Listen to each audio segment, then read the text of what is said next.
Assalamualaikum warahmatullahi wabarakatuh, sahabat Radio GP dimanapun kalian berada dan fan Marc Marquez dimanapun kalian berada, selamat malam.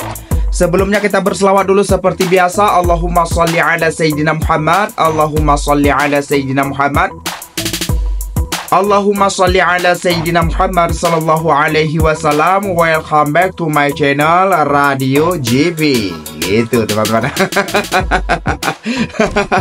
Oke teman-teman, selamat malam ya.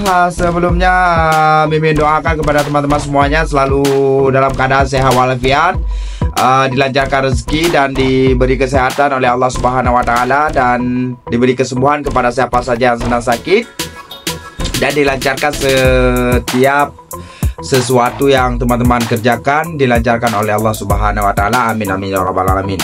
Oke teman, untuk malam ini sebenarnya nggak ada poin ya, yang mana poin untuk ini pada minggu ini ya. Minggu ini kita akan menikmati race MotoGP di Prancis ya, atau di sirkuit Bang Leman teman-teman. Kalau Mimin panggil Bang Leman gitu ya, atau Le Mans.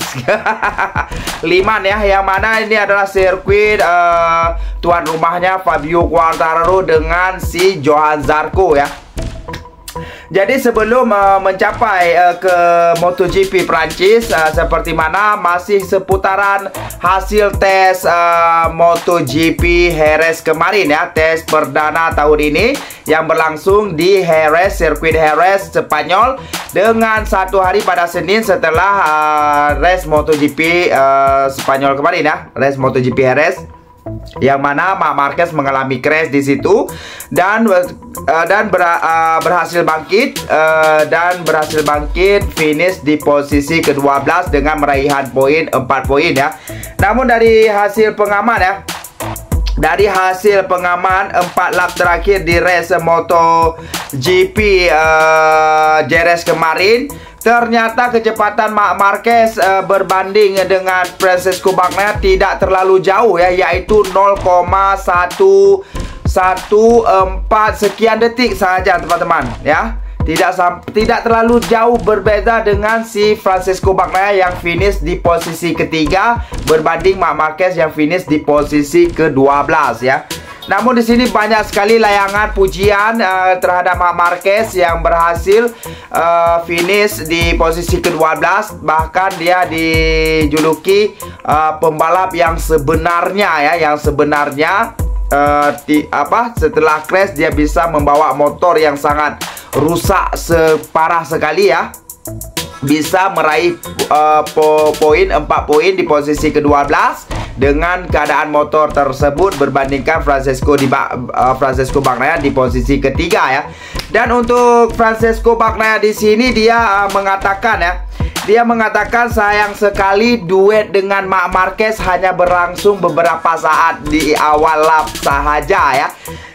Di sini ya, Mimin nggak tahu apa yang maksud dari si Francesco Bagnaia di sini. Namun si Carlo Pernat mengatakan di saat duel Marc Marquez saling menabrak itu ya, senggol menyenggol di lap-lap awal lap-lap, itu adalah jati diri sebenar Marc Marquez. Itu pengakuan dari Carlo Pernat ya. Maksudnya itu baru Marc Marquez gitu maksudnya ya. Jadi kalau sering-sering begitu nanti udah ada yang keluar dari goa nanti. Tukang seruduk udah keluar lah, banteng sudah keluar. Itu baru banteng keluar. Jadi Francesco Bagnaia di sini mengatakan 4 lap pertama saya merasakan sensasi yang sangat luar biasa sekali. Saya tahu Marc Marquez berusaha menyalip saya di tikungan 8, tetapi tahun ini saya lebih kompetitif di tikungan itu. Saya cukup yakin dia tidak menyangka saya akan masuk di tikungan 9. Jadi saya coba menyerangnya di sana. Lalu dia melebar sedikit di tikungan 10. Saya juga melebar sedikit. Lalu kami bersenggolan karena ia wheelie sehingga sulit mengendalikan bagian depan motor, dan akhirnya terjadi senggolan. Tapi duel itu hanya sebentar. Sayangnya tak terjadi di lap akhir untuk memperebutkan posisi teratas. Itu pertarungan yang bagus. semua orang tahu lap pertama sangat penting dan kali ini kami sempat bersenggolan ringan di antara tikungan 11. Namun di luar itu pertarungan kami menyenangkan, meski sayang sekali kami tidak bisa melanjutkan sampai akhir karena Marc Marquez crash ya. Mimin rasa kalau sampai akhir nggak bisa nafas itu Francisco Bagnaia ya. Tapi kita nggak perlu cakap besar karena kejadian sudah seperti itu teman-teman ya. Hanya di lapangan aja pembuktian yang baru kita bisa bercakap besar. Kalau sudah terjadi kita hanya mengulas sedikit saja. Namun di sisi lain juga Marc Marquez mengaku sangat menyesali ya, sangat menyesali yang mana dia terjatuh, bahkan dia 2 kali, yaitu kesalahannya. Betul-betul dia mengaku kesalahannya. Mimin ada satu video ya, seperti mana dia? Nah, seperti ini.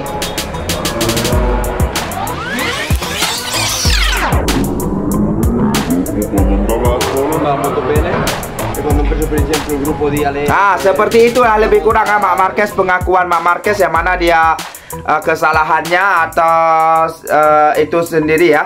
Namun pembalasan Marc Marquez langsung dilakukan di saat tes kemarin ya.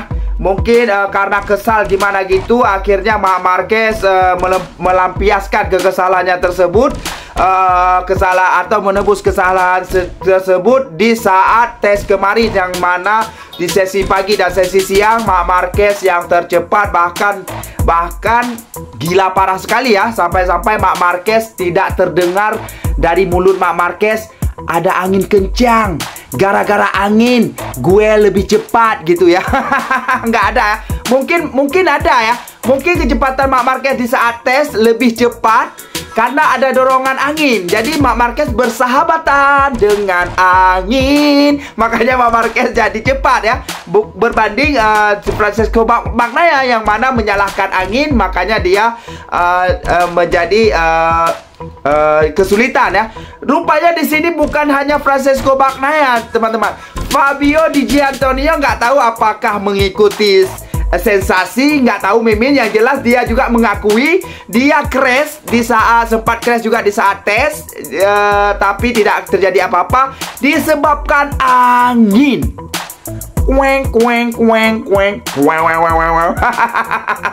Pokoknya itu nggak tahu lah, Mimin nggak tahu. Pokoknya mencari sensasi atau gimana gitu. Yang jelas Marc Marquez tidak pernah mengatakan itu salah angin, salah bla bla bla bla, nggak ada.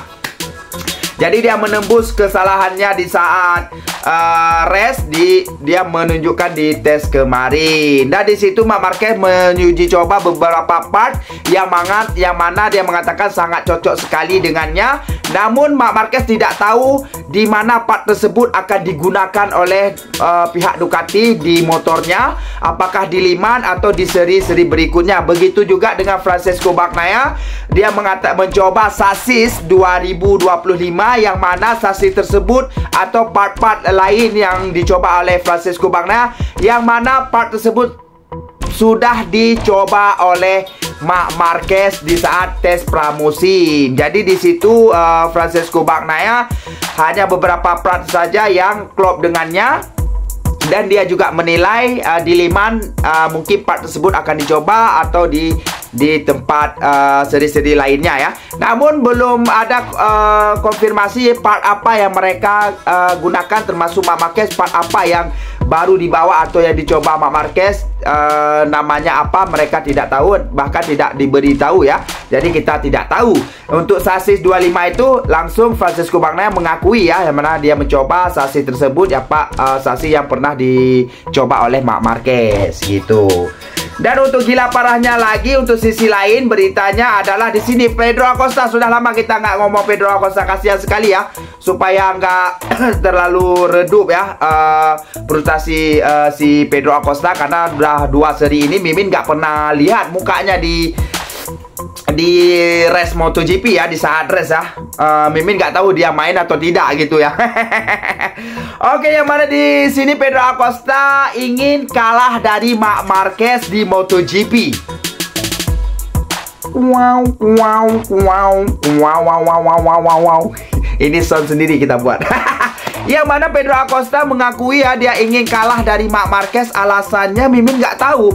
Alasannya dia mengatakan ya, saya lebih dari sekedar ingin mengalahkannya, saya juga ingin bisa kalah melawannya. Bertarung dengan pembalap sekaliber dia saja sudah merupakan sebuah prestasi, termasuk saat Anda tertinggal. Jadi Pedro Acosta ini mencari sensasi juga ya, karena terlalu sepi sekali dalam berita. Jadi dia mengusik Marc Marquez sedikit. Jadi keusikan untuk hari ini seperti sanjungan untuk Marc Marquez. Kenapa? Karena dia takut diserang netizen lagi ya, yang seperti kemarin dia mengatakan, wow si Marc Marquez, wow Marc Marquez gitu ya. Dan untuk sekarang ini dia ingin kalah dari Marc Marquez. Memang nggak tahu itu, memang dia aduh, umur masih muda, tapi ininya masih kurang. Namun si bos KTM siapa Mimin, pokoknya kru dalam KTM tersebut menilai Pedro Acosta sangat luar biasa sekali dengan kedewasaannya katanya. Tapi seperti ini pernyataan dari Pedro Acosta, gimana itu? Apakah itu termasuk dari kedewasaan atau terlalu dewasa gitu ya? Oke lah teman, itu saja untuk informasi kita pada malam yang berbahagia ini. Sampai jumpa di next video selanjutnya. Untuk jadwal race nanti kita akan update lagi untuk video selanjutnya. Sampai jumpa di next video selanjutnya. Jangan lupa berselawat seperti biasa. Allahumma salli ala Sayyidina Muhammad. Allahumma salli ala Sayyidina Muhammad. Allahumma salli ala Sayyidina Muhammad sallallahu alaihi wasallam. Wassalamualaikum warahmatullahi wabarakatuh.